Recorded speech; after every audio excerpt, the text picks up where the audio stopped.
এক আপুর কাছ থেকে এই রেসিপিটা শিখে বাসায় যেদিন প্রথম বানিয়েছি সেদিনই সবাই অনেক পছন্দ করেছে। বিশ্বাস করবেন না, হাতের কাছে থাকা এত সহজ জিনিস দিয়ে এত মজার একটা আইটেম এত সহজেই বানানো যায়। এরপর থেকে কয়দিন পর পরই বাসার সবাই এই মজার রেসিপিটা বানানোর জন্য রিকোয়েস্ট করতে থাকে।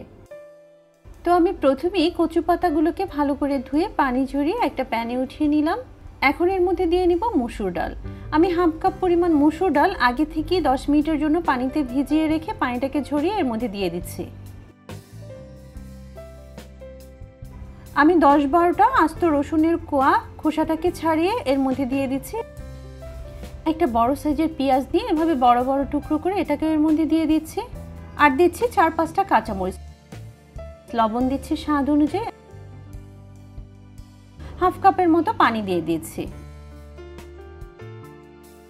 এরপর এটাকে ঢাকনা দিয়ে ঢেকে চুলার আঁচ লো মিডিয়ামের মাঝামাঝি রেখে জাল করে নিব 5 থেকে 6 মিনিটের জন্য।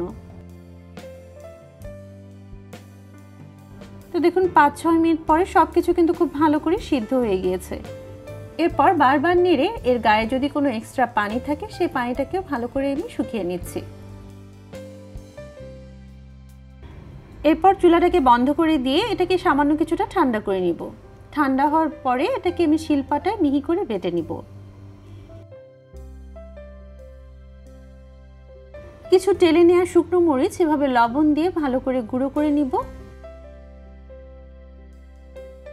তারপর সবকিছুকে ভালো করে হাত দিয়ে মিক্স করে নিব।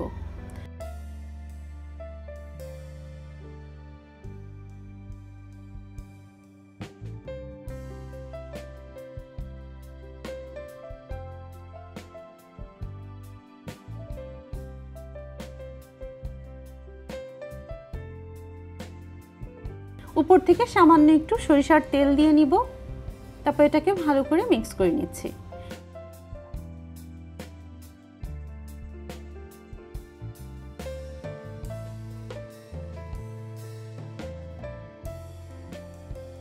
এই তো তৈরি হয়ে গেল কচু পাতা দিয়ে অসম্ভব মজার একটা ভর্তা।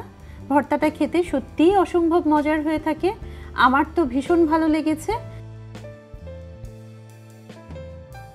আপনারাও বাসায় তৈরি করবেন আর আপনাদের কাছে এই রেসিপিটা কেমন লেগেছে কমেন্টস করে কিন্তু জানাবেন। আজকে এ পর্যন্ত, সবাই ভালো থাকবেন। আল্লাহ হাফেজ। আসসালামু আলাইকুম।